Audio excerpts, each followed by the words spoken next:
కేవలం మనం చేసిన నిర్లక్ష్యం వల్ల ఈరోజు సెంట్రల్ గవర్నమెంట్ అయితే చాలా పెద్ద డిసిజన్ తీసుకోవడం జరిగింది. అదేంటిదో కాదు, సిల్వర్ని కంప్లీట్గా బ్యాన్ చేద్దామని ఒక పెద్ద డిసిజన్ అయితే తీసుకోవడం జరిగింది. అది ఎందుకంటే రీసెంట్గా చూసుకున్నట్టయితే నరేంద్ర మోడీ గారు ఒక మీటింగ్లో మనకి అందరికీ గట్టి వార్నింగ్ అయితే ఇవ్వడం జరిగింది.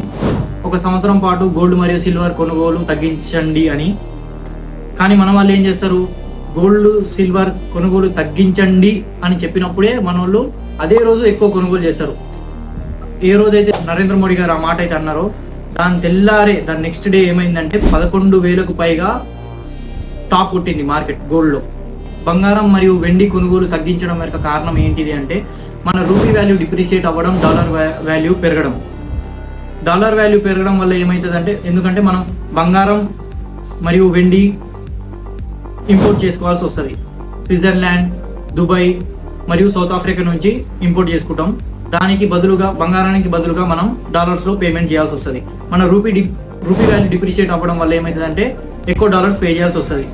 సో అందుకు మన రిజర్వ్ బ్యాంక్లో డాలర్ రిజర్వ్స్ చాలా తక్కువగా ఉంది, దాన్ని కాపాడదామని చెప్పేసి నరేంద్ర మోడీ గారు ఏం చెప్పారంటే బంగారం మరియు వెండి కొనుగోలు తగ్గిద్దామని. కానీ మన వాళ్ళు ఏం చేస్తారు, అదే రోజు ఏదైతే వద్దని చెప్తారో అదే రోజు ఎక్కువ కొనుగోలు చేస్తారు. సో ఇలా అయితే వింటలేరు అని చెప్పేసి ఏం చేసింది సెంట్రల్ గవర్నమెంట్ ఇంకో కొత్త డిసిజన్ అయితే తీసుకోవడం జరిగింది. సిల్వర్ని కంప్లీట్లీ బ్యాన్ చేయడం జరిగింది.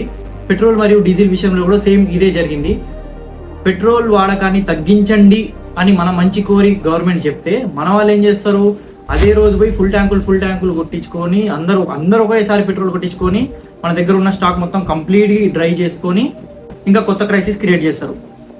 ఇప్పుడు రీసెంట్గా జరిగింది కూడా సేమ్. బంగారం కొనుగోలు తగ్గించండి అని చెప్తే అదే రోజు మనోళ్ళు ఎక్కువ కొనుగోలు చేసి కంప్లీట్లీ మార్కెట్లో స్టాక్ లేకుండా చేస్తారు.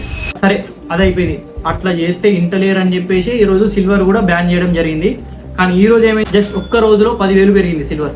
సో నేను చెప్పొచ్చేది ఏంటిదంటే, గవర్నమెంట్ ఏ డిసిజన్ తీసుకున్నా మన మంచి కోసమే తీసుకుంటుంది. సో జనాలందరూ ప్యానిక్ అవ్వకండి, గవర్నమెంట్ చెప్పిన దాన్ని ఫాలో అవ్వండి.